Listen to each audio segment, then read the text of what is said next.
Aujourd'hui, on va parler d'un sujet particulier, une situation que j'ai moi-même vécue il y a quelque temps. Il s'agit de la nuit noire de l'âme, cette grande période de remise en question spirituelle, où tu as l'impression que plus rien ne va. Tu ressens une perte de sens, une sensation de vide, comme si la vie avait atteint un point d'équilibre et qu'après tout s'est effondré. Les gens qui vivent ce moment spécial vont avoir tendance à dire « j'ai l'impression d'être dans un cauchemar. Je ne pensais pas que ça serait si dur.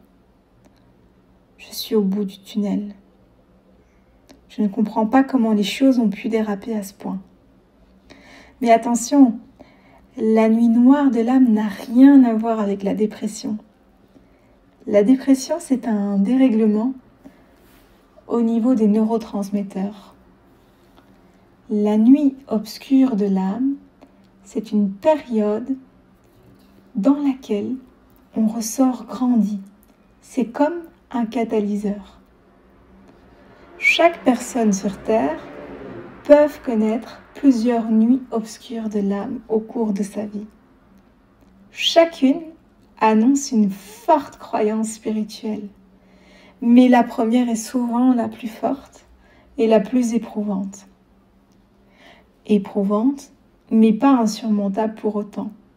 N'oublie pas que Dieu ne te donne pas d'épreuves supérieures à ta capacité.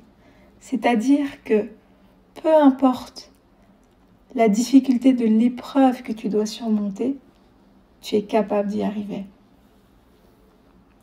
Alors cette nuit obscure de l'âme, elle peut parfois prendre du temps, selon les personnes et les situations. En réalité, ça doit prendre le temps que ça doit prendre. On ne peut pas aller plus vite que ça, même si on choisit de multiplier plusieurs thérapies en même temps.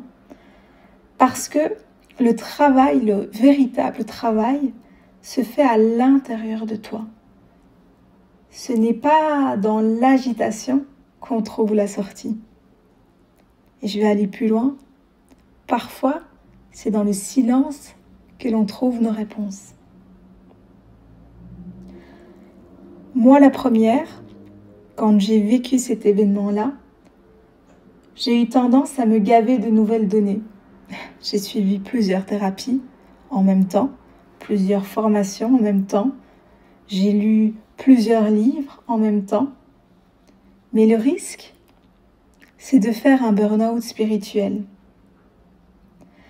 Ok, recevoir des enseignements spirituels, c'est quelque chose de profond, important, transformateur. Mais encore faut-il laisser le temps à notre corps de les intégrer, de les incarner dans notre quotidien. Si en ce moment tu traverses une nuit noire de l'âme ou une nuit obscure de l'âme, on peut l'appeler d'une manière ou d'une autre, il est impératif de faire une pause et de prendre soin de toi. Essaye de manger équilibré, de faire des étirements, de te reconnecter à la nature, ne serait-ce que par la marche au quotidien. Privilégie le coucher et le réveil à des heures fixes. Profites-en pour faire peut-être un accompagnement holistique. Fais un bilan de santé global. Entoure-toi de personnes qui te soutiennent et éloigne-toi des personnes toxiques.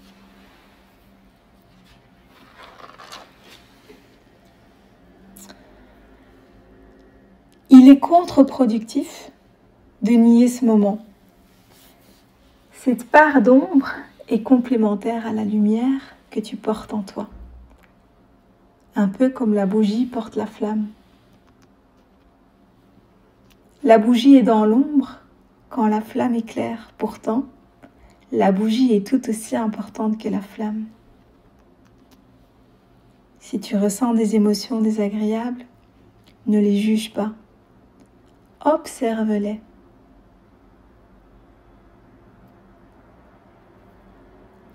Analyse la manière dont elles se manifestent et accueille-les avec bienveillance. Ensuite, il peut être intéressant de te demander ce que vient dire cette émotion. Qu'est-ce qu'elle t'apprend ? Aussi désagréable soit-elle, si elle apparaît, c'est pour te transmettre un message. Quel besoin reflète ton émotion en ce moment ? Un besoin d'amour, une soif de justice, de reconnaissance, la force d'une guerrière cachée ? Peu importe, écoute, accueille sans jugement.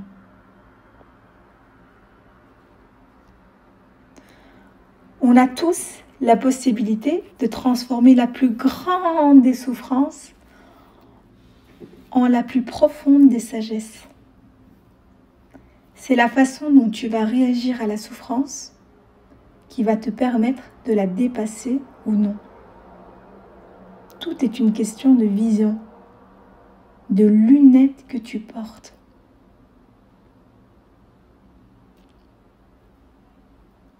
Et peu importe l'étendue de l'épreuve que tu traverses en ce moment, la solution est toujours dans l'amour inconditionnel, dans le pardon et dans la gratitude.